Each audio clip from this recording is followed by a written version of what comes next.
I'm James Gardner, host of Your History, Your Story, a podcast for everybody who loves stories about interesting people and events told by those who uncovered them from within their own family trees.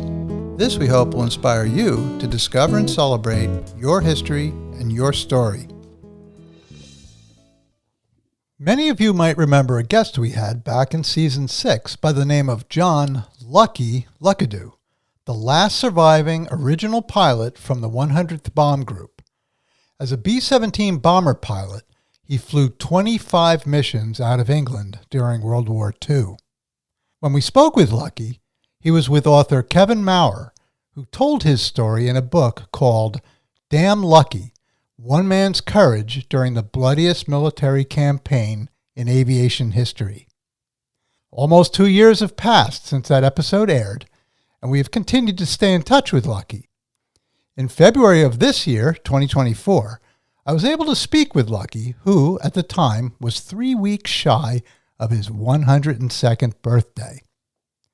In this episode of Your History, Your Story, I'll be sharing my conversation with Lucky about the recent Apple TV series, Masters of the Air, which tells the story of the 100th Bomb Group, known as the Bloody Hundredth.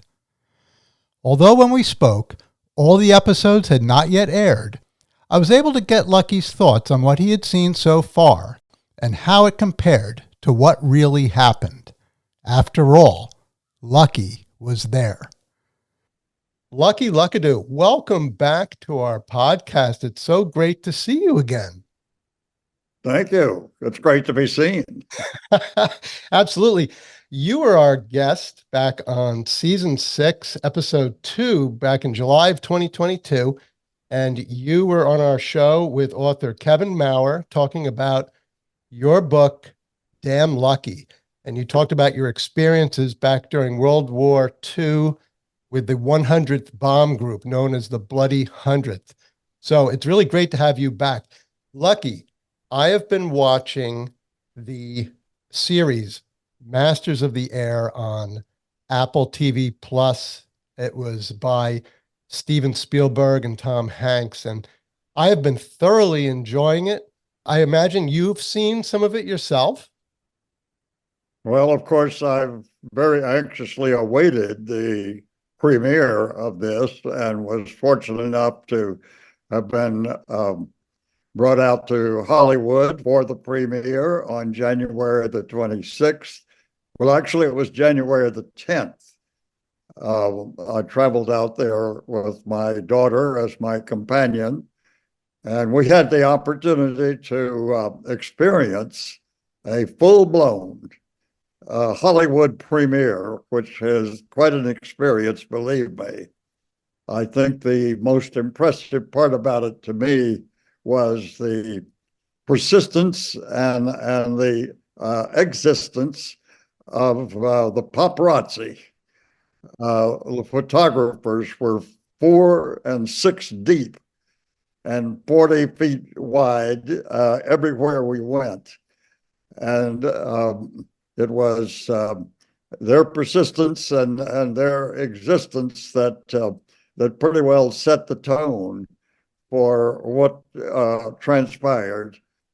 But it was a magnificent event, and I thoroughly enjoyed the opportunity and the privilege of both meeting and greeting Tom Hanks and Steven Spielberg and Getzman, Gary Getzman, the director of the series, and all of the and some of the actors that were in the movie.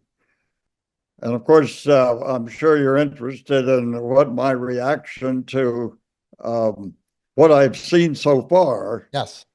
Since we're only about halfway through the episodes, is that it is an epic revelation of something of what we experienced as combat airmen in World War II, flying high altitude, daylight missions and mass formation in unpressurized aircraft, fully realizing that there are two things that film cannot convey.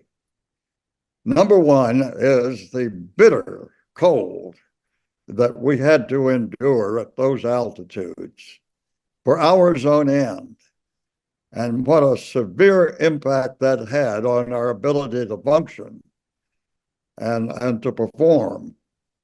We had no real protection against it because everything we did was minimal, and it still didn't thwart off the tremendous impact of that bitter cold on our psyche and on our function physically to withstand the horrors of combat.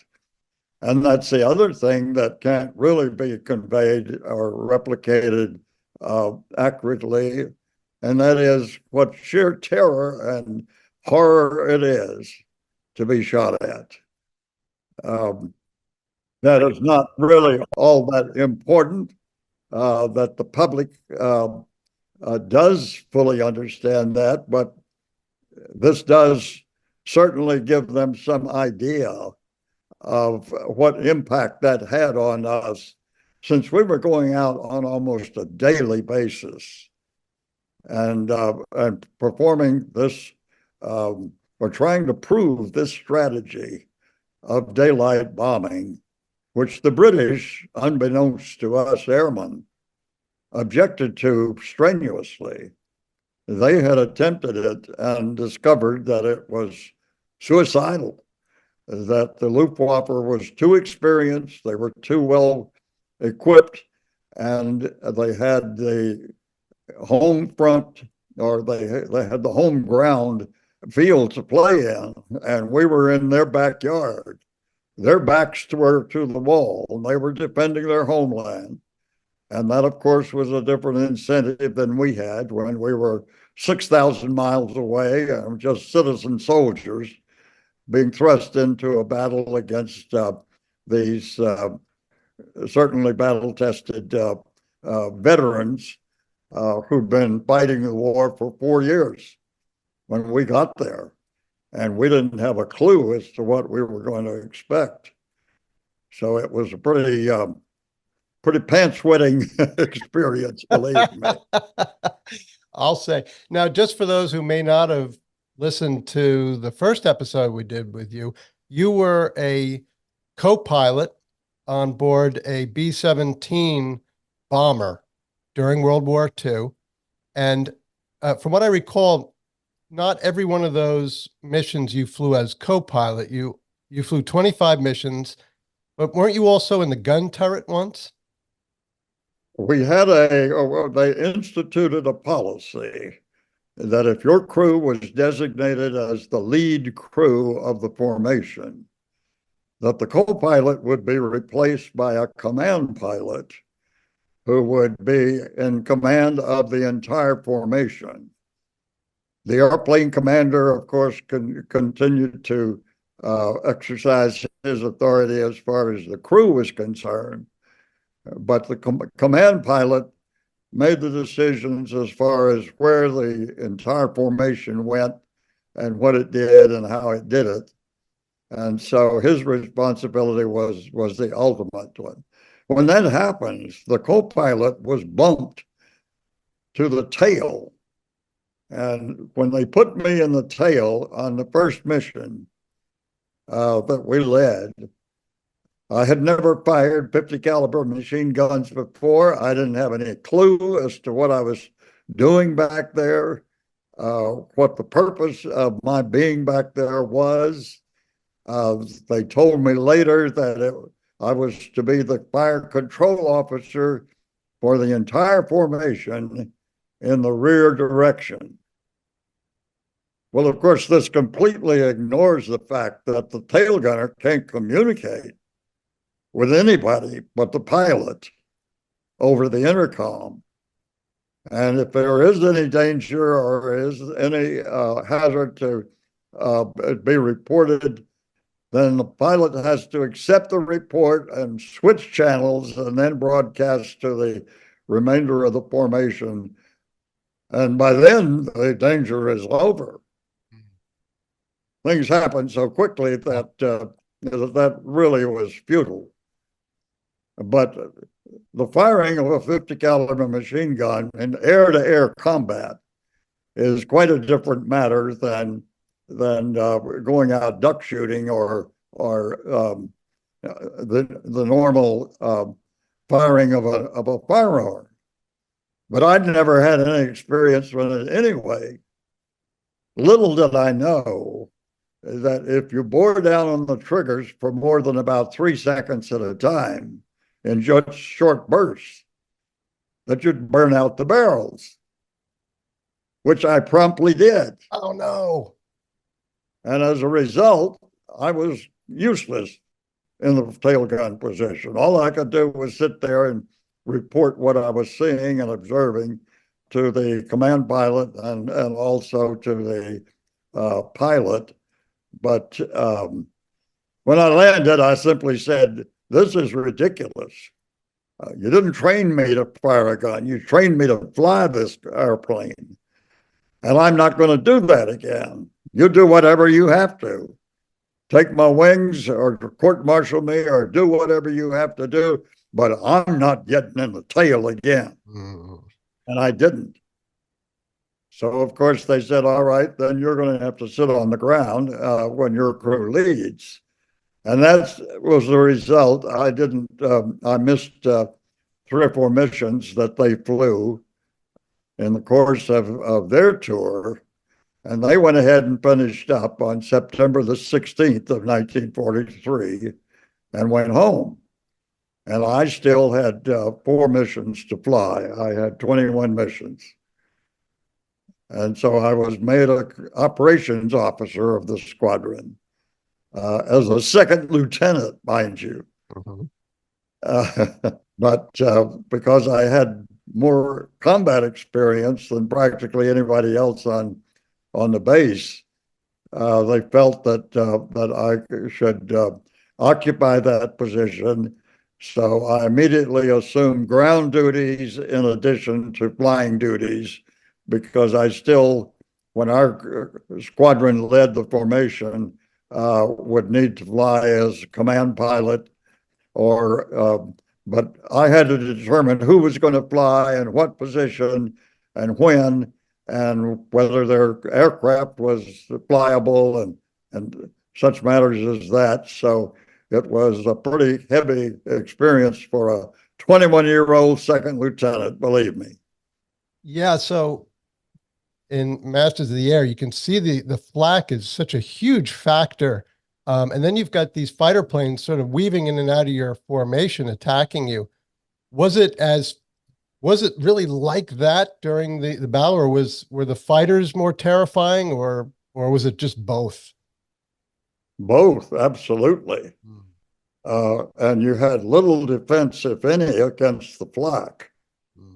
The flak was a very effective defense that the Germans utilized, particularly on the bomb run, when normally the fighters would lay back and let the flak protect the target and try and damage aircraft sufficiently to force them out of the formation. And once they were by themselves, of course, we were sitting ducks and they could pick us off at leisure. So, but on this first raid of Black Week, which was October the 8th of 1943, and that's how the series starts out, and that's how my book starts out, because that was the beginning, really, of the downfall of the Luftwaffe.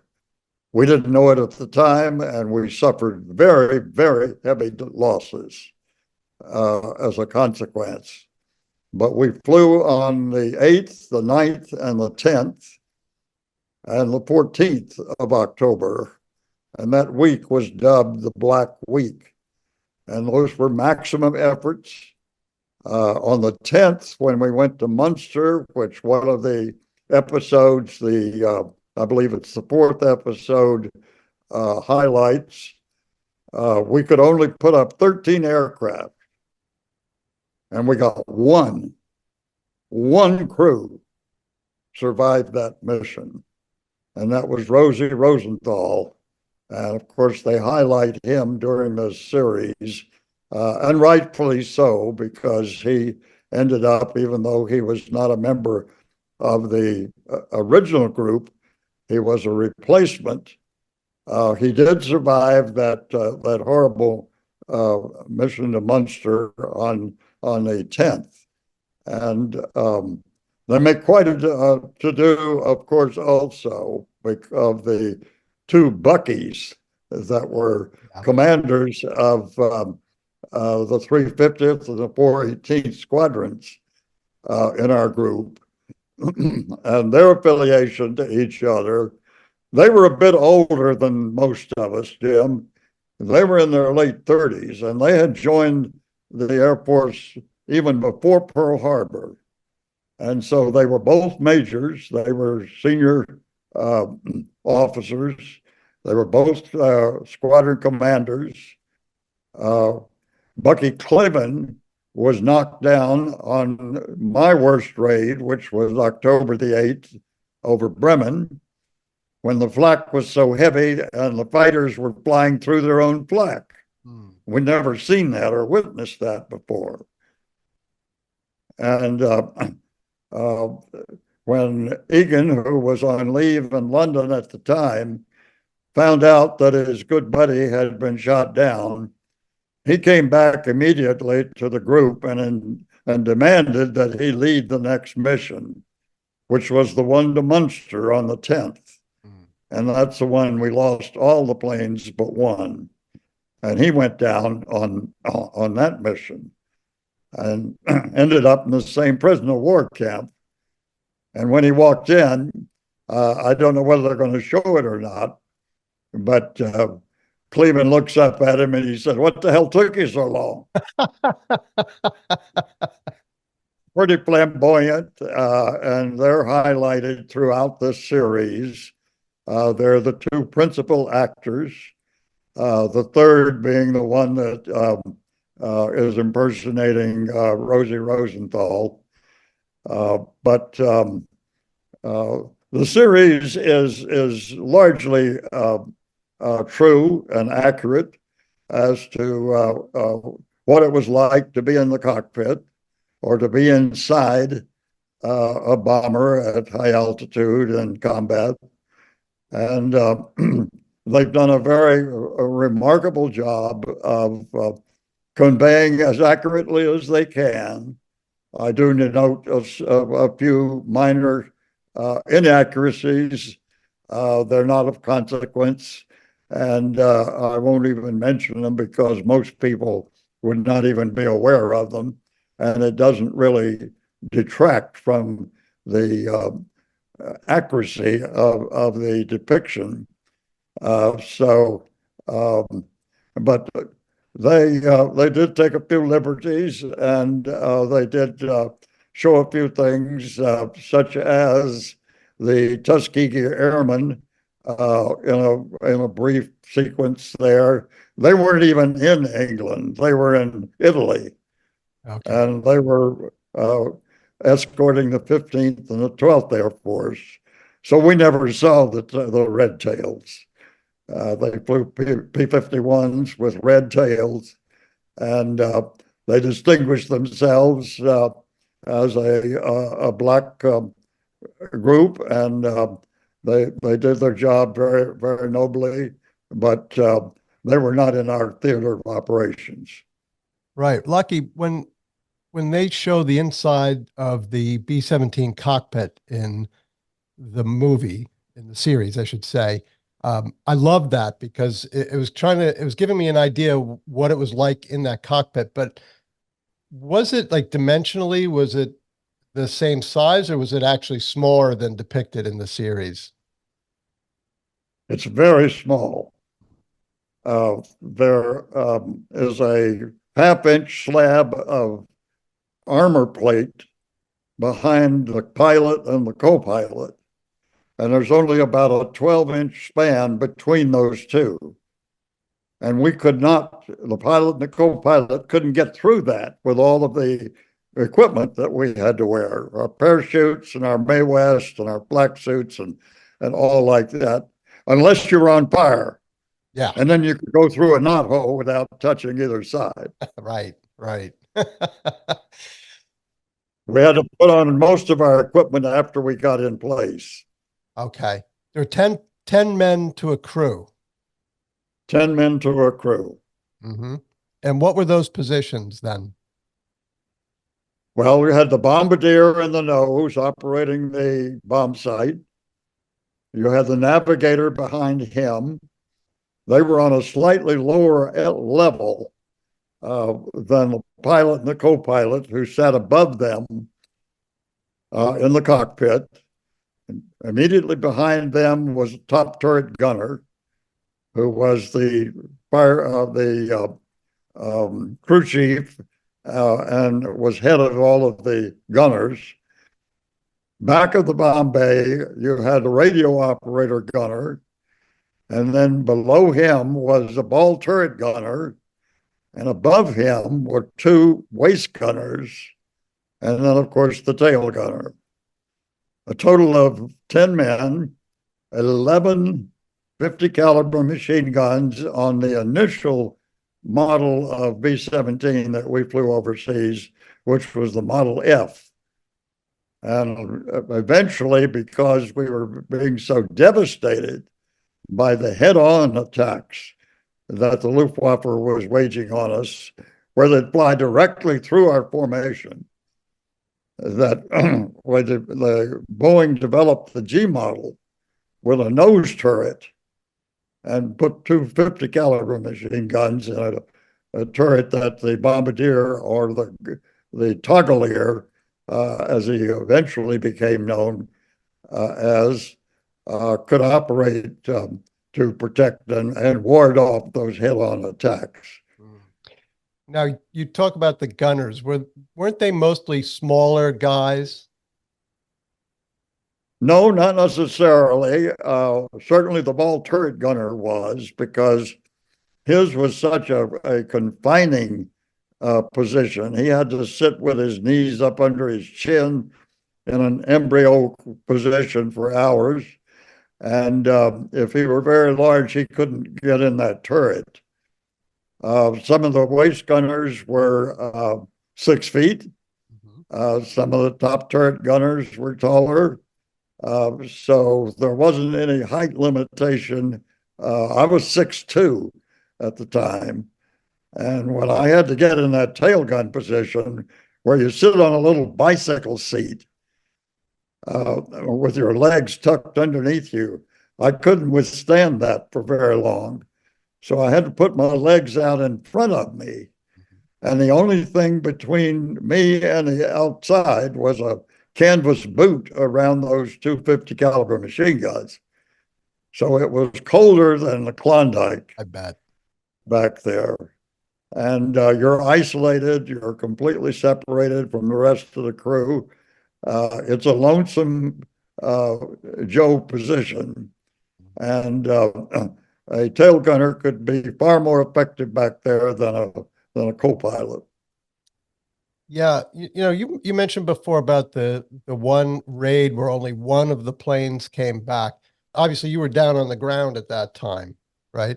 Yes. Okay.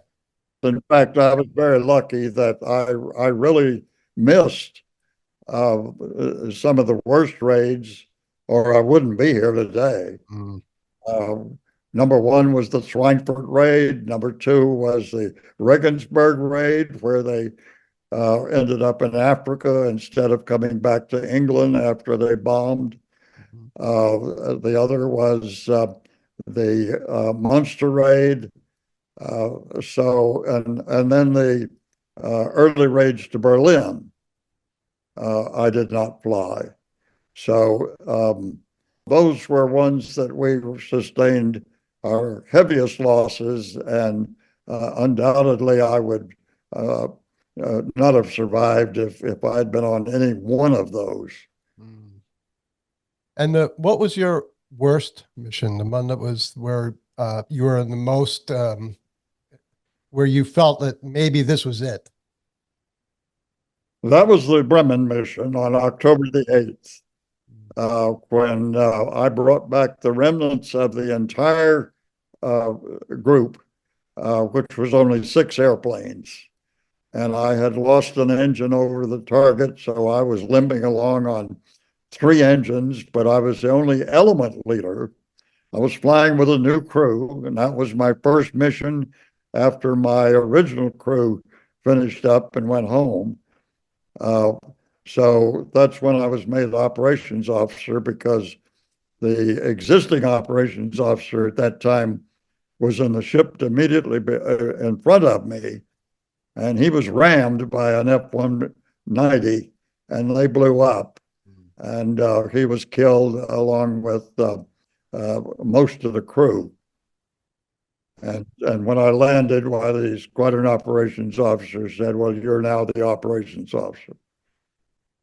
Oh boy. What, I mean, the constant terror. I can imagine in the series, they have the guys waking up and they have breakfast, then they had all those briefings. So there's a lot of stuff. You had to be right on your game listening to everything. What were those like there's one about weather, there's one the navigators had to get together. You had to absorb a lot of information about the missions. What was going through your mind during that time, in your stomach?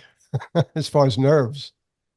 Well, of course, your mind is really a whirlwind, trying to absorb all of and take notes, because we did jot down the takeoff times, taxi times, and takeoff times, and turn points, and where the flak was supposed to be the heaviest, and the fighters, and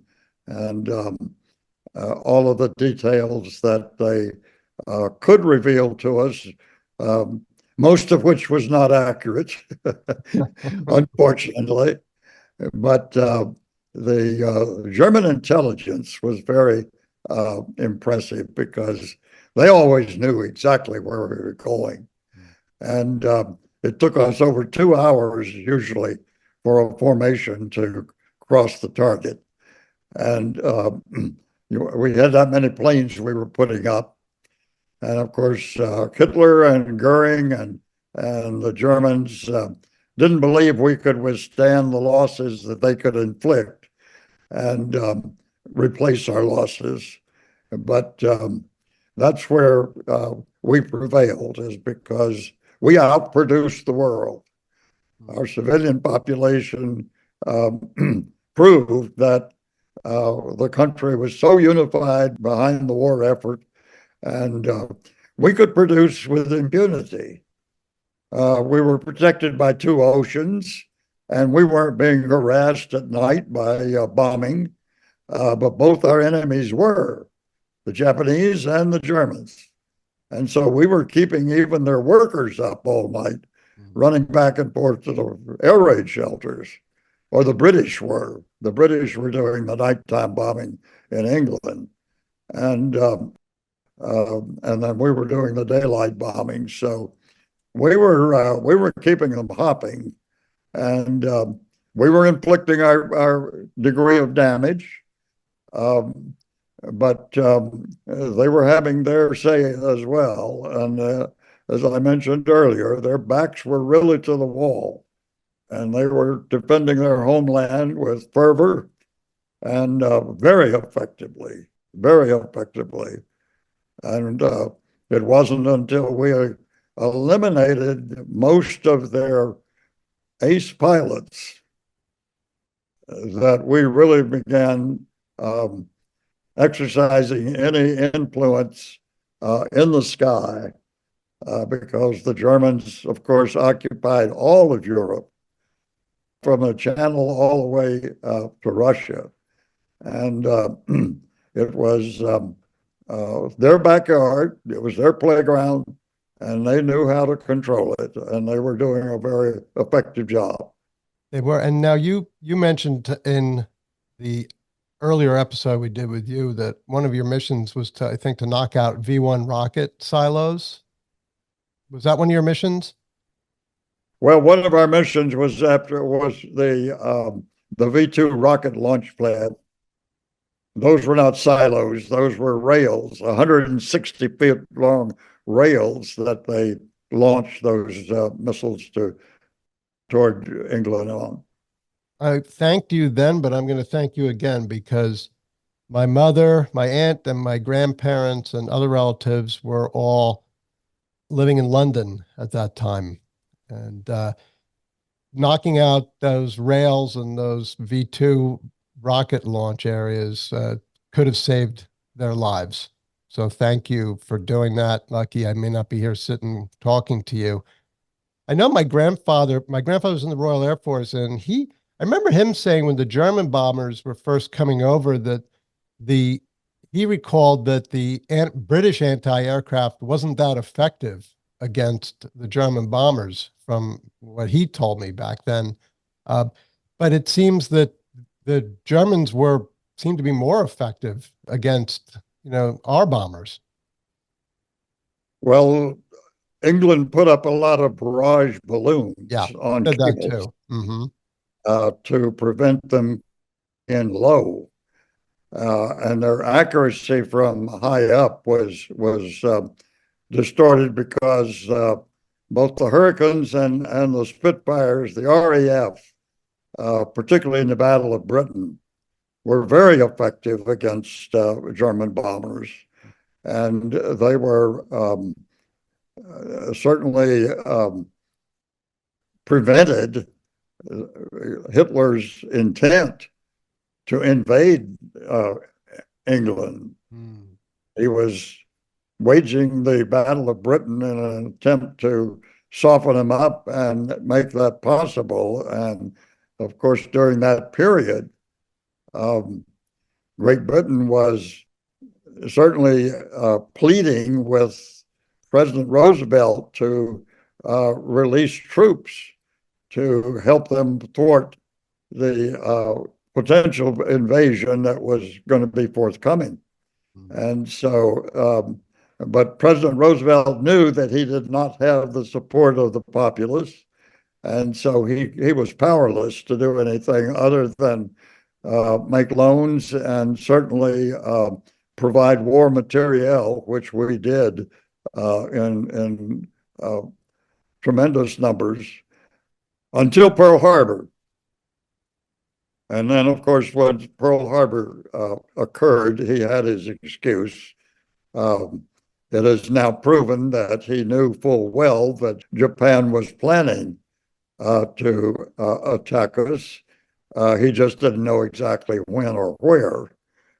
But when that did occur, of course, he lost no time whatsoever to mobilize the country and to send troops and planes and all sorts of war material to both the European theater as well as the Pacific theater, because we were fighting on two fronts.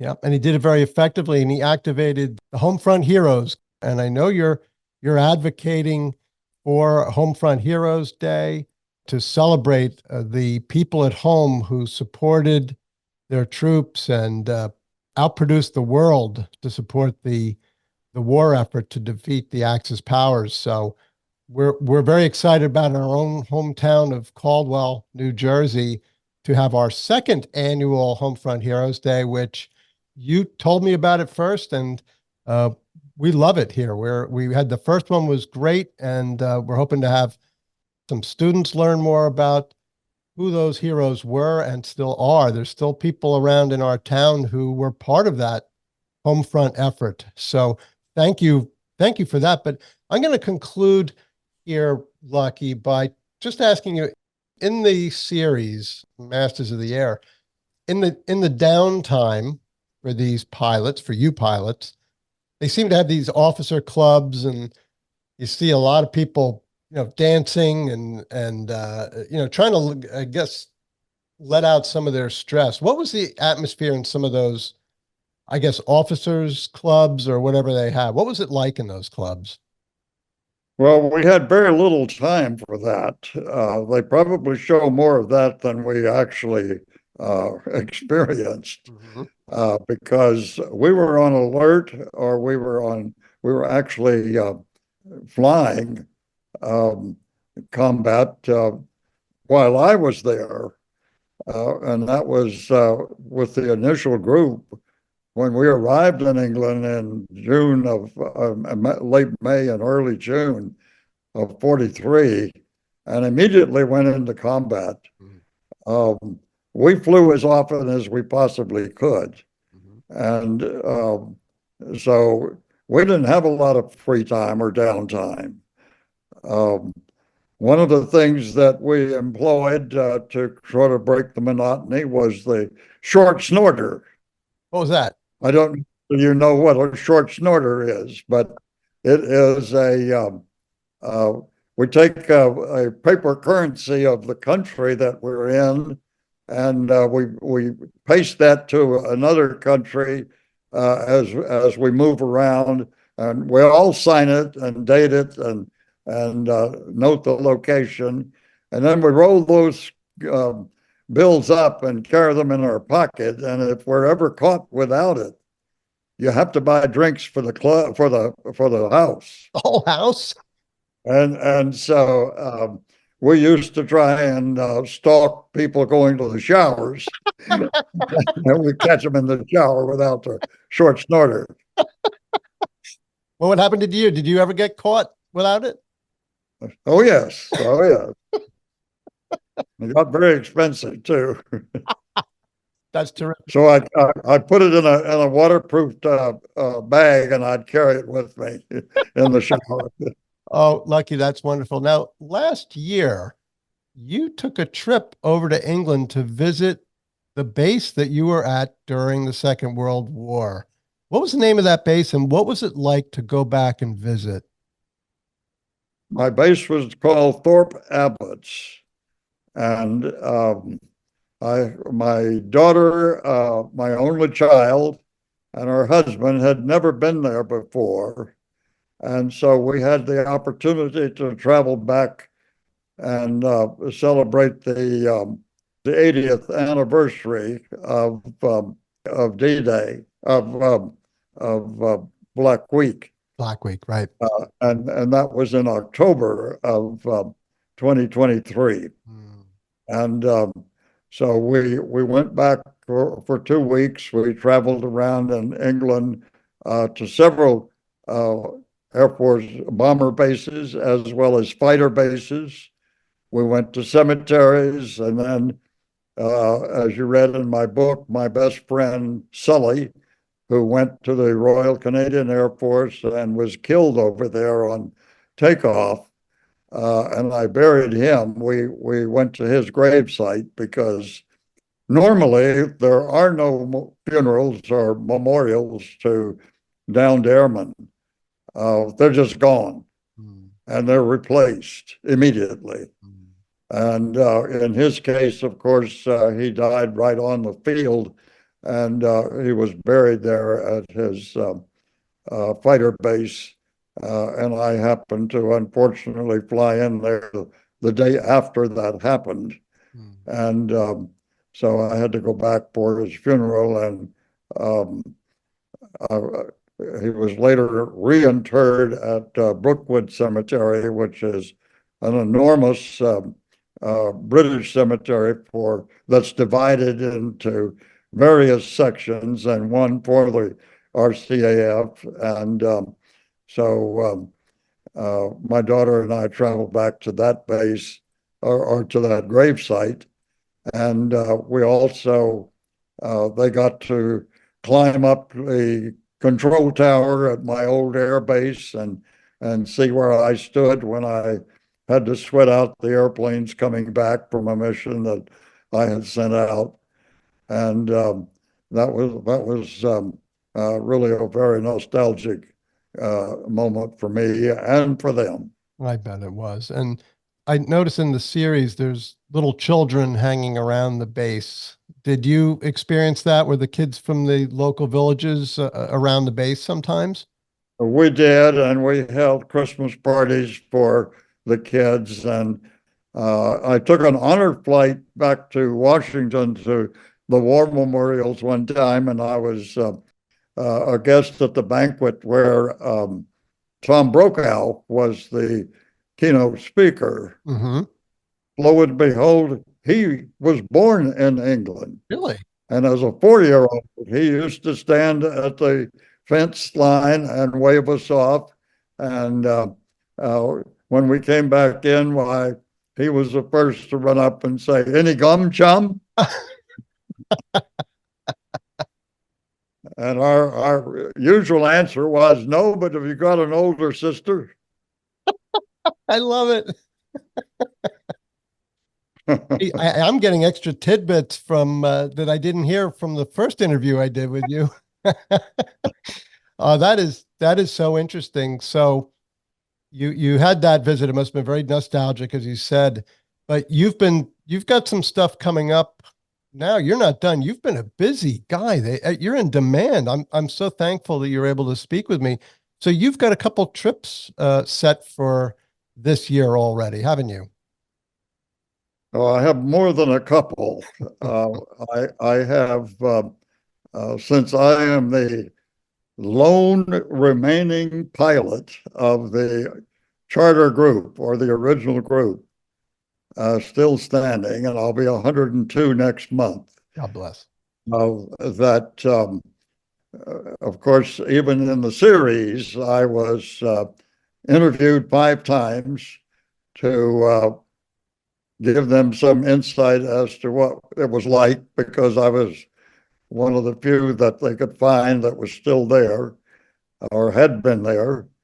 And when I met Tom Hanks out in California, he said, "Lucky, I want to know what we got wrong."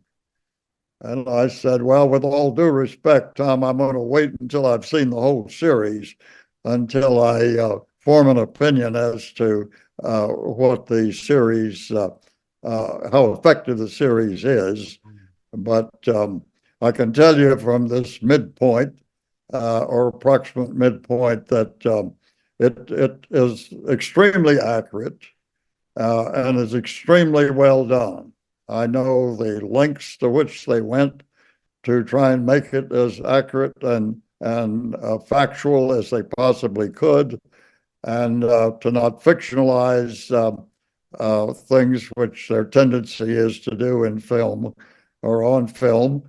But I think they've done a remarkable job thus far. And although, as I mentioned earlier, there are a few minor inaccuracies, they're not of consequence, and they're not significant enough that most people would ever notice them anyway. So, well, that's great. It has been such a pleasure speaking with. Now you're coming to New York soon as well, right?